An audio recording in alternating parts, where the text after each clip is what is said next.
Alright, Devlog for November 2024. I'm in high definition audio again because my microphone has finally started working because humidity has gone down in the Netherlands. And also I will now store my good condensation microphone like in a little bag with silica gel, so hopefully it won't stop functioning because of humidity again. But yeah, so that's the good news, so no longer scrap audio. Other good news is that level 5 is done. I've finished the boss. And I've also finished the final parts of the level. So the level is now in alpha state.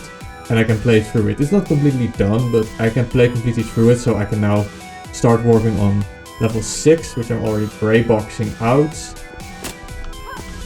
Other than that, well, you might notice it, is that I've also started adding audio to the player character.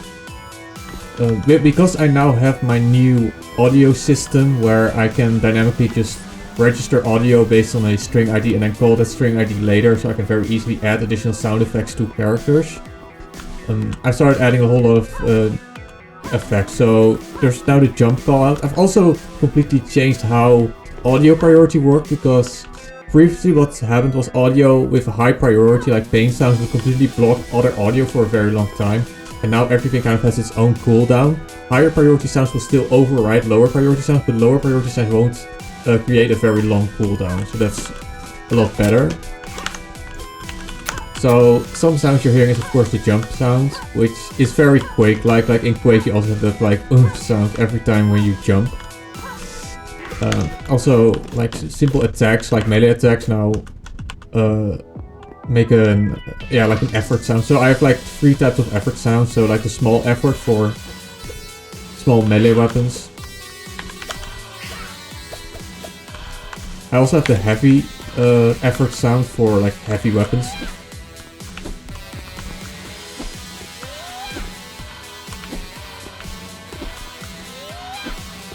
Oh, okay. I think there are 3 heavy effort sounds, but it just decided to play the same one over and over again. Then I have another one from medium. So these are not from a voice actors. These are just, I mean, there are from voice actors. These are just from. These are all like just standard audio library voice sounds. I eventually do want to have an actual voice actress for Kira, but that's not now. So I will just be doing with sound effects from a library. I've actually bought like more sound effects. I pretty much now have all sound effects I needed. I just needed some few big bags for specifically science fiction. So I got like science fiction, magic, close combat, and a bunch of other like related to games. So I'm now pretty well rounded on my audio library. So that's pretty good. So I do once upon a at one time I do want to actually like spend more time making the audio nicer, so adding more sound effects to everything, so make everything sound richer. But yeah, that's then. Another thing, I guess more audio, is pain sounds.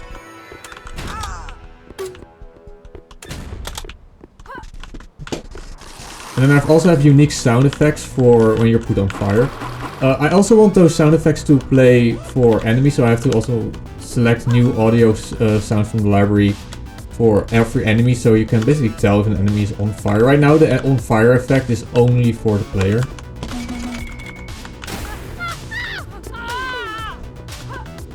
And then I have one more special pain sound that is for if you get shocked.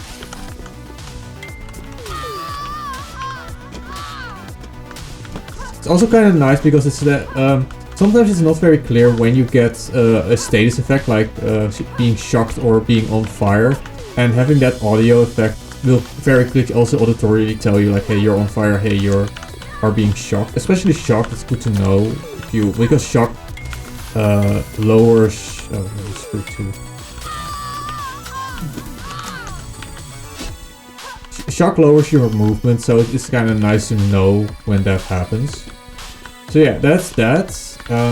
Final thing I'll show is probably the boss. So. I mean, I'm not going to show the boss in action. That's like, I consider that like stuff I only want people to see themselves in game. But I can show how the boss looks. So the boss is basically based on the Fury. So here's also the Fury has been changed in her model. the Fury used to... I think I actually talked about this. Yeah, I did actually talk about this. So Fury used to have... I'm just gonna say it again. Fury used to have like a weird four-fingered claw. It was supposed to be kind of like a bird claw. But I didn't really like that. I really want to be more humanoid, so they now have humanoid hands. And the reason why I did that now for the Fury was because I had to make more Fury stuff for the Fury boss. So this is the Fury boss. So she has a new skin and new outfit. And she flies, but also not really. She basically uses the flying animation, but she flies. She's a ground-based character. Very fast boss, so if I grab the bulwark... Okay, I did not want to grab bulwark. Okay. So the bull is actually 3 times larger. He doesn't increase in size until you actually play the game. So basically this boss is based on high health, not high movement, and she basically has... she doesn't scale up, she remains this scale, but she will have way faster moves. Like, she's a very fast boss. So the bull I think has around 8,000 HP. She has right now 5,500 health. And yes, she just spams projectiles, does very quick attack slashes. Oh, I actually want to show something. Blender 4.0. So I'm also reworking my animations. That's something I also really want to do, is improve animation quality, which I have now done. I'm not going to go completely over it because it would lead to a very long developer log. So Fury. So I can show, I think I'm just going to show one animation. So the Fury boss. So the Fury boss also has a charge attack, so I had to program the charge attack, which works great. What's one of the better ones? Probably the slide. So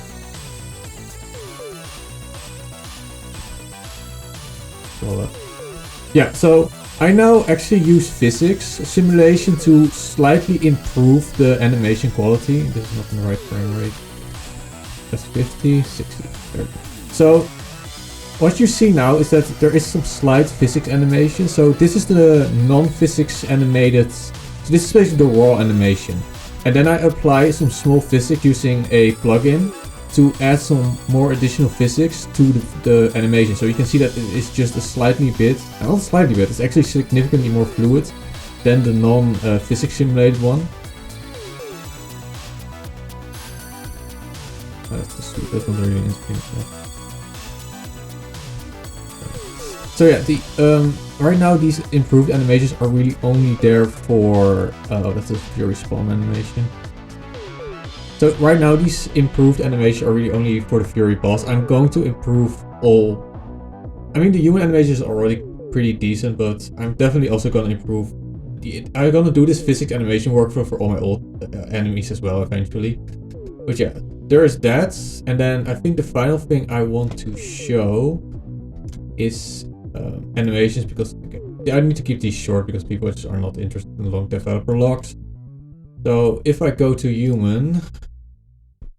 and human animation blueprint. Boom. So I now have a body functions node. So this is a procedural animation that I've programmed, and the thing that it basically does 2 things. It does breathing and blinking. So you can now see that my character is breathing in and out. Doesn't move the mouth, but it's good. It's a lot better than just being completely static. And another long-term thing that I want to do is also add random blinking. So right now, characters can just randomly blink and also have a breathing loop. The breathing loop also increases, so hero will start breathing faster if she moves more. I can't simulate that here because it's a hidden variable inside of the code, but it's not exposed here. But yeah. She will actually start breathing faster if you run around. So I can also go to the Fury. So Fury Dominator. So Fury is the only other character that actually has eyelid animations. You can see the exact same body functions, procedural animation node, and blinking. Yeah, she's blinking. Okay, good. And also breathing. And all characters have breathing animations. I mean, they're not animations, they're procedurally generated. I mean, that sounds really fancy. All it does is it rotates the bones based on a curve. So here I have the blink curve that is being loaded. So when you blink very fast, and then your eyes kind of slowly fade back open. And with breathing, you like slowly breathe in, and then you very quickly breathe out, and there's a slight overshoot. So that's basically what is driving the breathing and blinking animations.